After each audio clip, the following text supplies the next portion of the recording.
Bonjour les amis, c'est dans le fabuleux Paris d'Amélie Poulain que Paname vous propose de vous balader aujourd'hui du côté de la rue Berthe, dans le 18e arrondissement. Alors c'est une rue toute droite, un peu étroite, située sur les hauteurs de Montmartre, entre le Sacré-Cœur, tout là-haut, et la rue des Abbesses, tout en bas.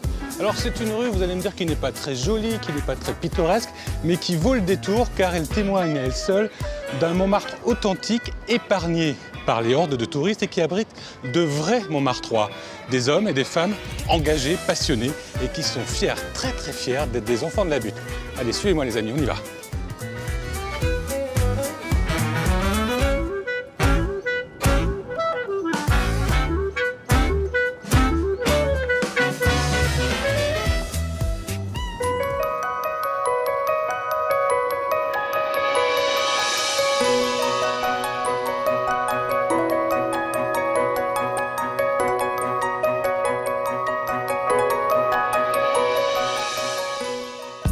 Au sommaire de ce nouveau numéro de Paname, petit tour avec Captain Alan, un homme pas vraiment discret quand il se rend sur son lieu de travail, le bar chez Camille, et son univers très 50s.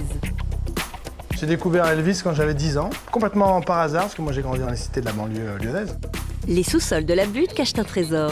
Visite d'une collection privée consacrée à Dali est donc forcément hors du commun. Mais au fait, pourquoi ici à Montmartre ?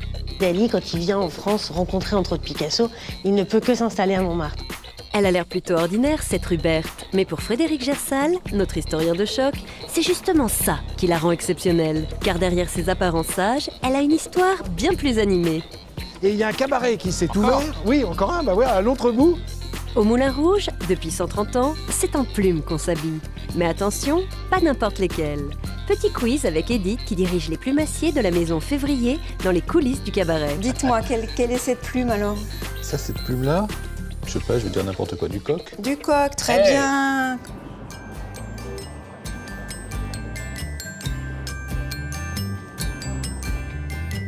Mais tout de suite, Yvan a rendez-vous chez Isabeau, une vraie figure de la rue Berthe, qui a troqué il y a quelques années sa casquette de psychologue contre celle de chanteuse à la mode parisienne dans un petit théâtre du quartier.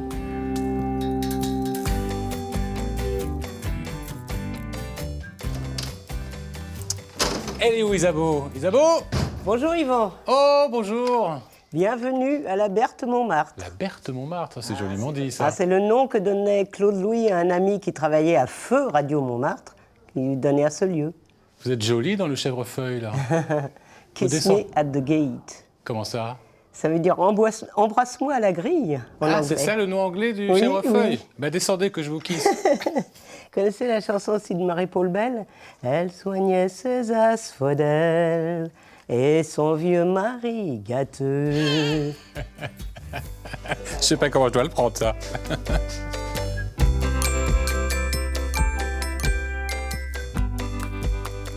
Et alors quel est votre répertoire? Vous racontez quoi dans votre J'ai spectacle? commencé véritablement par tous les, je dirais, les standards de début de siècle.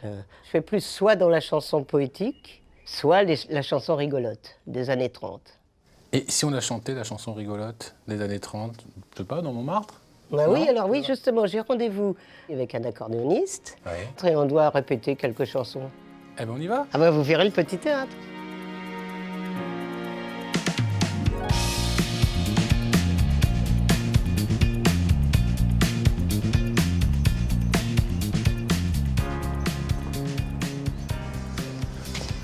Là ici, Isabeau, on sent vraiment le côté village. Hein.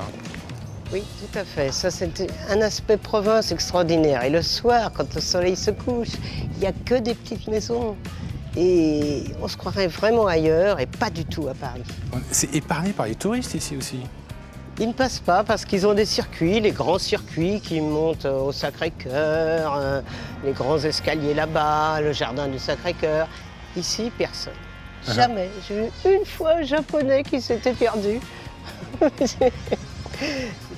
Alors vous m'emmenez où là, Isabeau? Ah, c'est un petit passage secret que ne connaissent pas les touristes.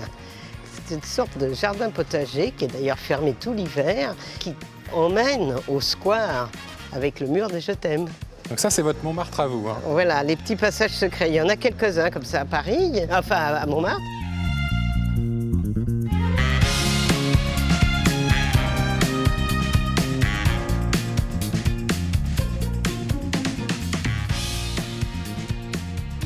mais c'est le fameux... Et le fameux mur des je t'aime. Sarapo. Sarapo. Je t'aime, Yvan. Ah, c'est gentil. Sarapo. Combien d'amoureux vous en parlez en combien de langues? Lubio, Lubio? Jolleskade, Ça, c'est en quoi? en suédois. Ah, je vois que vous avez les qui brillent encore. On va aller à mon petit théâtre, il y a Jack qui m'attend. Je suis en retard, comme toujours. On y va? Bah, C'est l'heure là?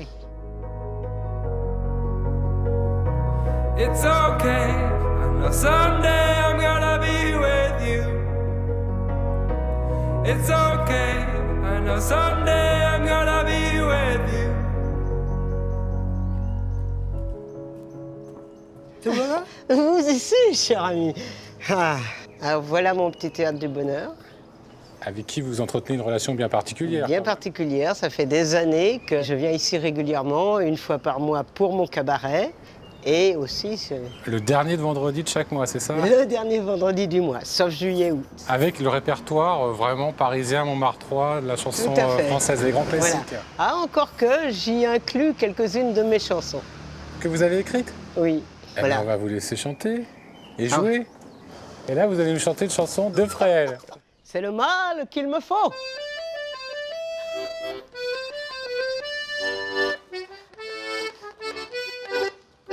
Il y a des tas de gonzesses qui jouent les bégueules.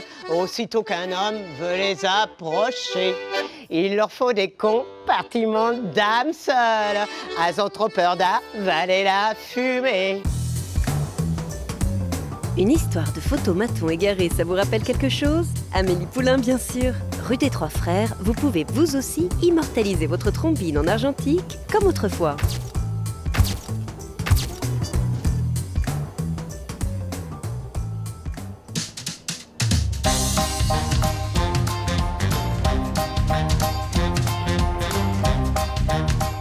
Et maintenant, roue libre sur 200 mètres pour rejoindre un incontournable du quartier, le Moulin Rouge.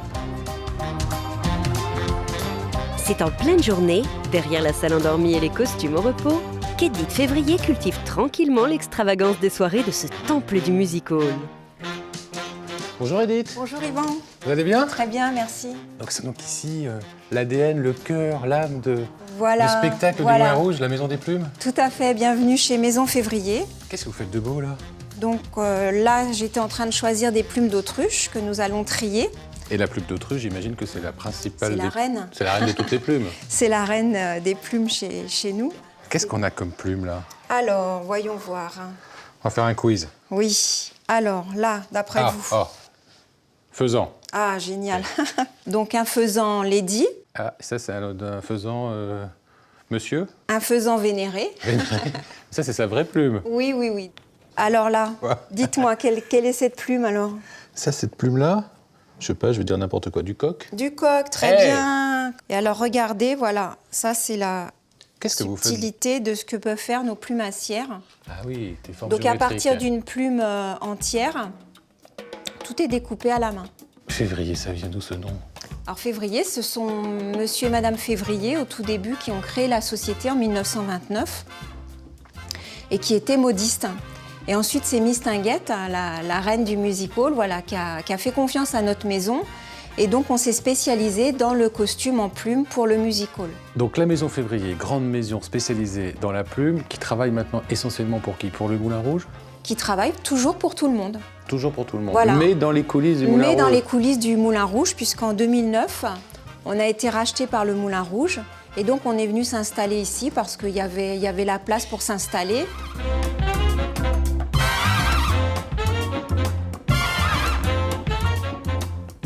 Le fameux costume tomate. Voilà, exactement. On prend comme ça. Si je regarde sur la jupe des filles, il y a toute une mécanique. Voilà, il y a toute une mécanique. Donc, il y a 13 tiges, il y a 13 bois d'autruche. Et ensuite, on a fait des petits crochets. Alors ça, bon, c'est le petit truc. Donc, il y a un crochet. Le petit secret maison. Le petit secret, voilà. Donc, elles arrivent, elles l'ont tout autour du cou. Toutes les ceintures sont autour du cou. Et d'un seul coup, sur la chorégraphie, ça s'ouvre. Et voilà, ça donne cet effet-là. Ce costume est d'origine. Donc, Féerie a commencé en 2000. Et cette première coiffe a été réalisée par des Nandous. des nandous. Des nandous, nandous. c'est un oiseau. C'est un oiseau, oui, d'Argentine. Et le nandou est devenu un oiseau protégé maintenant. Donc on prend des petites autruches qu'on découpe et qu'on associe en piquet. Et donc du coup, on a refait tout notre costume. Oui, enfin, on voit pas beaucoup Et la du différence. coup, la avec le différence, nandou, hein. non, on voit pas tellement la différence. Pour une maison comme vous, travailler pour un spectacle comme ça, c'est que du bonheur. Ah bah oui, c'est magnifique, c'est toujours... Parce que là, c'est le plus délirant qu'on vous demande. Oui, tout à fait, tout à fait. Il faut toujours entretenir, il faut toujours que les costumes, même si la revue a 17 ans, il ne faut pas qu'ils soient anciens, enfin voilà, qu'ils aient l'air un petit peu passés. Donc on s'attelle au quotidien à les faire paraître pour neuf et à toujours les entretenir. C'est vraiment, oui. Merci Edith. Je vous en prie, merci à de vous votre de votre intérêt. découverte et de ce bel endroit, parce que c'est magique quand même de C'est voir vrai que tout- c'est un bel atelier. toutes Ouais, ces c'est un plumes et bel toutes ces endroit. couleurs. Puis la matière est belle à travailler. Je vous laisse. Au Merci revoir. beaucoup. Au revoir Yvan.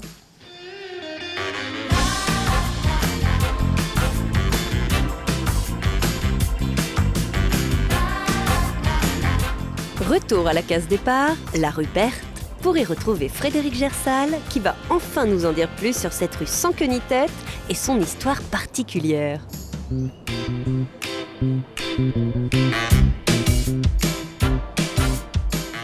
Ah,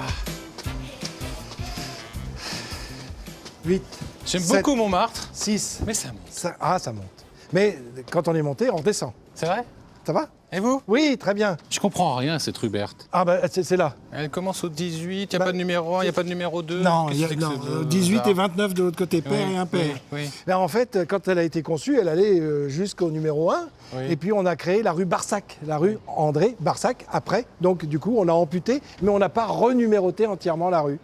Alors, rue C'est Berthe, qui Berthe? c'est le nom d'une jeune fille qui était la fille du propriétaire de ce carré. Ah, tout simplement. Tout simplement. Et il a donné le nom de sa fille à ce territoire. C'est gentil. Bah absolument. Il y a la rue Gabriel à côté. Ah ben c'est pareil, c'est le même principe. C'est Et le même voilà. principe. Il y a un bon père de famille.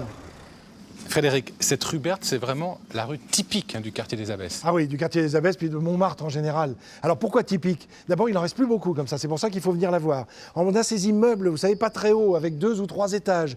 Des immeubles, ce qu'on appelait des immeubles de rapport. Pourquoi? Parce que ça rapportait aux propriétaires qui ne faisaient guère de travaux, qui n'avaient pas construit d'une façon extraordinaire. Seul ce numéro 33, à côté duquel nous passons, C'est un peu plus chic. ben voilà, on voit de la pierre de taille, on voit hein, les pierres qui se découpent sur la façade. Alors que partout, tout cela a été plâtré, on cache un petit peu la misère. Mais c'est dans ce coin de cette rue que se trouvait un cabaret où il y avait des artistes qui interprétaient, qui se changeaient, qui étaient tantôt en homme, tantôt en femme. Transformiste. Transformistes un Et petit quelle peu. époque, ça? Alors on est dans les années 20, juste au lendemain de la Première Guerre Ouais, mondiale. C'était le Michou de l'époque. Voilà. Mais c'était un tout petit cabaret. Il y avait 2 petites pièces de rien du tout, mais croyez-moi, ça a donné non seulement au quartier, mais aussi à la communauté homosexuelle une vraie reconnaissance. Ah mais oui, parce que jusque-là, c'était impossible. Vous imaginez bien que pour se rencontrer, on se retrouvait dans des jardins, dans des parcs, dans des gares. Là, il y avait des lieux où on pouvait venir boire un verre en compagnie de quelqu'un qu'on aimait. Ce que je voudrais, c'est on va faire un petit saut et on va découvrir le bout de la rue, l'autre bout de la rue Berthe, si vous voulez bien. Ouais, va remonter. On va remonter. Allez, hop.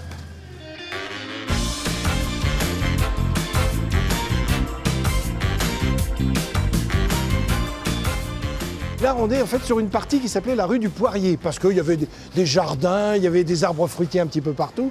Et il y a un cabaret qui s'est Encore ouvert. Oui, encore un, bah voilà, à l'autre bout, le cabaret du Poirier sans pareil. On venait y boire, on s'accrochait dans les branches du Poirier, et puis un jour, ça a craqué.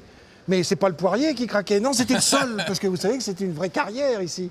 Donc on s'est dit, ça va détruire, il y a eu des éboulements, donc finalement le cabaret a fermé, et c'est sur cet emplacement qu'on a eu l'idée de construire le fameux bateau lavoir. Et là, c'est une autre histoire qu'on va découvrir. Ah, mais il est là-bas. Oui, venez voir.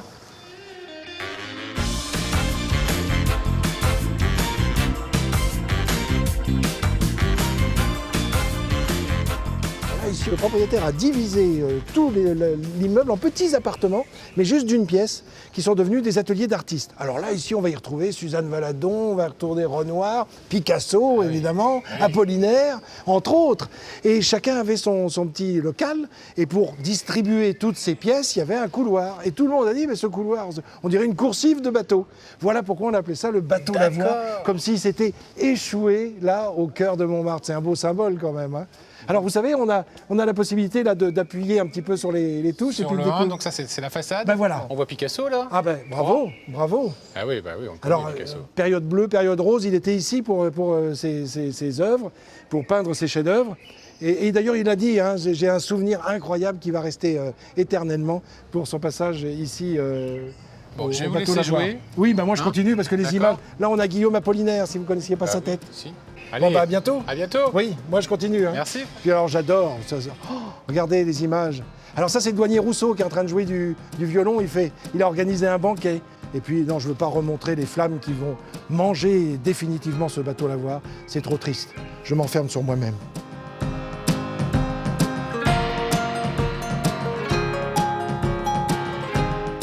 Comme les autres génies de son temps, Salvador Dali est venu à Montmartre et il s'y est fait remarquer. À tel point qu'un lieu, l'espace Dali, lui rend encore hommage aujourd'hui. Visite menée par Julia Strauss, la chargée d'exposition.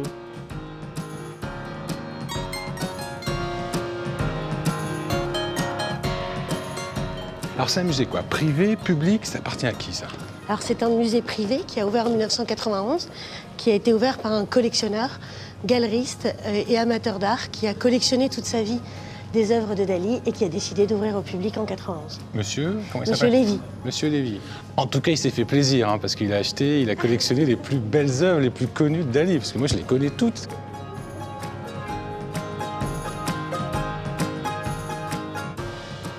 Racontez-moi un petit peu Dali et Montmartre quand même. C'est une histoire particulière tous les deux. Alors Montmartre, évidemment, était le lieu de tous les artistes dans les années 20-30. Et Dali, quand il vient en France rencontrer entre autres Picasso, il ne peut que s'installer à Montmartre. En l'occurrence, il s'installe dans l'ancien appartement de Gala et Paul Éluard. Gala, qui est la femme de Paul Éluard et qui va quitter Éluard pour Dali. Mais Éluard leur en veut pas beaucoup puisqu'il leur laisse leur appartement au 7 rue Becquerel.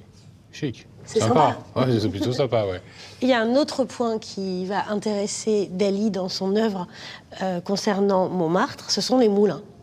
Il va décider de faire un happening dans le cadre de son projet d'illustration du texte de Cervantes. Donc il va convoquer les journalistes, embaucher 2 acteurs pour jouer, l'un Don Quichotte, l'autre Sancho Panza, donc sur le cheval, habillé, nanana.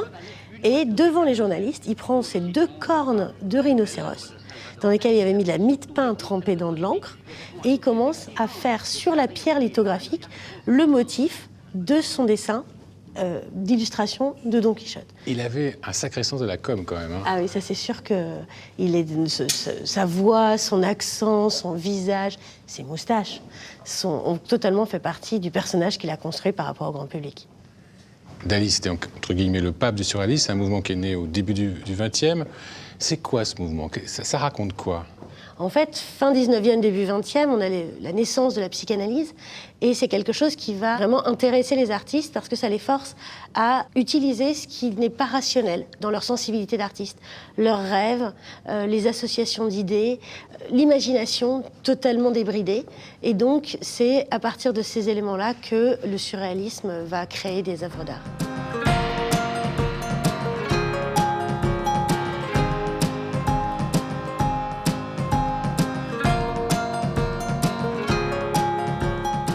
Voilà la fameuse Gala, C'est ça. que Dali aimait plus que son père, plus que sa mère, plus que Picasso et même plus que l'argent. Même plus que l'argent. Qui a été sa muse. Elle a été vraiment sa muse pendant toute sa vie, puisque donc ils se sont rencontrés en 1929. Elle est morte en 1982 et lui en 89, mais après la mort de sa femme, il était complètement dévasté. Ces galas-là? C'était la sculpture préférée de Gala, ce côté femme un peu en flamme. Donc on peut imaginer que toutes sortes de flammes, de l'enfer, du désir, avec les tiroirs caractéristiques de Dali, qui sont chez lui un symbole de secret. Mais derrière, quand même, elle a les béquilles du réel. Et donc on peut avoir une sorte de résumé ici de son œuvre, de ce qu'il a fait? Impossible à résumer, Dali, mais en tout cas, un aperçu par petites touches de la variété de son travail. Parce qu'il a vraiment, vous l'avez dit, touché à tout. Hein. Il a vraiment touché à tout. Il a été jusqu'à l'hologramme et même le dessin animé avec Walt Disney. Tout ça ici, rue Poulbeau? Tout ça ici, Dali. rue Poulbeau, à l'espace Dali. Tout le monde est bienvenu. Tout le monde est bienvenu.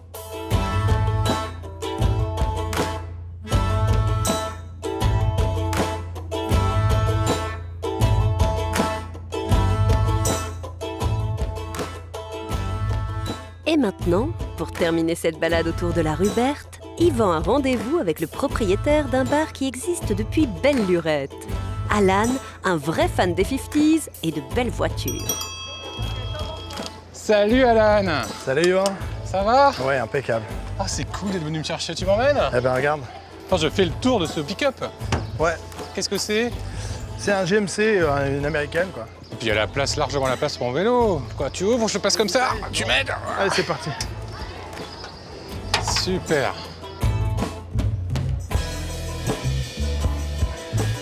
Ah, mais même l'intérieur est hyper chic. Débarqué de Lyon il y a quelques années, Alan, avant de racheter le bar chez Camille, a d'abord été barman dans plusieurs établissements du quartier. Une expérience qui fait de lui un guide de choix. Chez Camille, c'est bientôt. Eh ben chez Camille, là on est dans la rue des Avestes. C'est marrant parce qu'on passe d'une rue à l'autre, on change complètement l'atmosphère. Ici c'est une rue, il y a quand même beaucoup plus de passage de touristes, donc l'ambiance des brasseries et des bars ne sont pas du tout les mêmes, je trouve. Même dans le stade d'ailleurs, il y a souvent du turnover, quand on se voit dans ces coins-là. Jusque la place des Abbesses, sauf que nous, on tourne avant. Et là, Et pour les plus motivés, on se tape la côte là. c'est mieux à prendre en camion qu'en vélo. Donc le Pour premier faire. verre se mérite, mais après pour repartir ça descend. Là il y a Fred avec son café. J'ai passé un peu de la deuxième, avec son café tabac. Et là, on est encore dans un microcosme village. Et là, c'est chez toi. Et voilà, nous voilà chez Camille. Hop, on va se mettre là. J'ai adoré ce tour en voiture. Vas-y, je t'en prie. Après toi. Merci. Voilà, mets-toi à l'aise. Ça m'a donné soif, cette petite balade. Voilà. Moi, une petite bière, tu veux quoi? Ah, mais bière, c'est Ouais. parfait. Allez. Il est sympa ce bar. Ouais, Il est très années 50. avec moi, on fait pas Oui. trop autre chose. Hein. C'est vrai? Si t'arrives un jour et que ça a changé, c'est que j'ai vendu. Hein. C'est Donc, vrai? je suis mort, mais enfin, pas. C'est vraiment tes années à toi? Ouais, c'est une passion hein, qui m'a pris il y a plus de 30 ans. J'étais gamin. Ça n'a fait qu'empirer, comme tu peux voir. J'ai découvert Elvis quand j'avais 10 ans, complètement par hasard, parce que moi j'ai grandi en cité, dans les cités de la banlieue lyonnaise. Et c'est un virus qui m'a piqué un peu la curiosité de tout ce qu'il y avait à ces époques-là. Ça s'est étendu aux fringues, aux bagnoles, aux autres genres musicaux, les influences avant, pendant, après, à côté. Même sur le biceps, hein. Ouais. Il est là. Hein. C'est un Waouh. tatoueur de Lyon qui me l'avait offert. Ah, il est chouette. Superbe. Il a une petite quinzaine d'années, presque. Ce bar, à l'origine, il n'était pas dédié aux années 50. Pas du tout. On est en train d'essayer de comprendre quel âge il a. Mais probablement 1850, 1854, l'âge de l'immeuble. C'était la couleur déjà? Ouais, ça fait très longtemps qu'il est jaune, ouais. Donc Et après, pareil. toute la déco, c'est toi. Ah oui, ça c'est même un petit, on va dire passe-temps. Il faut le temps pour le faire, mais d'aller chiner des cadres dans les petites broques, dans les. Mon but, c'est de remplir le bar. Pour avoir une espèce de pêle-mêle affectif comme ça, permanent. Oui, mais avec un thème quand même. Hein. Ah, complètement, ouais. Qu'avec des choses qui me passionnent et elles sont toutes relativement autour de cet univers-là. Tu boxes? Moi, j'étais un boxeur loisir, ouais, passionné de boxe, avec mon chouchou, là, Marcel Cerdan. Et il y a une petite photo dédicacée que j'ai chinée à un voyage à Las Vegas, une vraie dédicace d'Ali. Un peu mes favoris, on va dire. Et ces gants là? Et là, les gants, c'est des grandes collections. Par contre, ça, c'était le sac que je frappais, c'est moi qui l'ai rempli. Et bah tiens, voilà Jean-Phi. Salut! Salut Jean-Phi. Salut Jean-Phi. Jean-Phi, c'est qui? Eh ben, Jean-Phi, c'est mon voisin. Eh ben, c'est bien, Jean-Phi, il vient montagnard. pas les mains vides, moi j'adore. Un montagnard qui sort à l'aise rue Ravignan, peut-être parce qu'on est en côte, mais... Comment ça, montagnard? Ah oui, voilà, j'ai la boutique qui est juste à côté, la Jurasserie, avec une belle sélection de produits que je vais chercher directement là-bas, dans les montagnes du Jura. Ben, on y goûte. Bah, avec Mais plaisir, avec bien du sûr. vin, ça, non? Il faut un peu Bien de vin, sûr. non? Allez, ouais, avec Ouais, plaisir. pourquoi pas. On goûte à ce vin et à la charcuterie? Santé. Et il boit pas, lui, hein? Non, non. Il boit jamais? Dès qu'on passe de ce côté, on lève le pied. On fait boire. Je goûte, moi. Au comté. C'est bon ça. Ah ouais. Ouais. Ça aussi. Ah oui, oui. Ça aussi, c'est bon. Je goûte.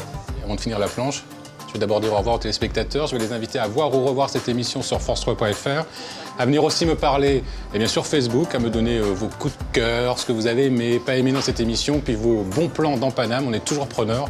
Et on se retrouve la semaine prochaine pour un nouveau numéro de Paname. Ciao les amis! Et au fait, les bons plans à retenir. Chez Camille, le bar pour swinger sur les tubes des années 50.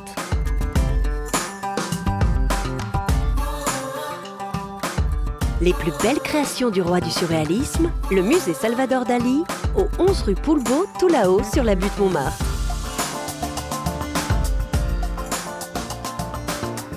Et puis le répertoire d'Isabeau de Paname, le dernier vendredi de chaque mois au Théâtre du Bonheur.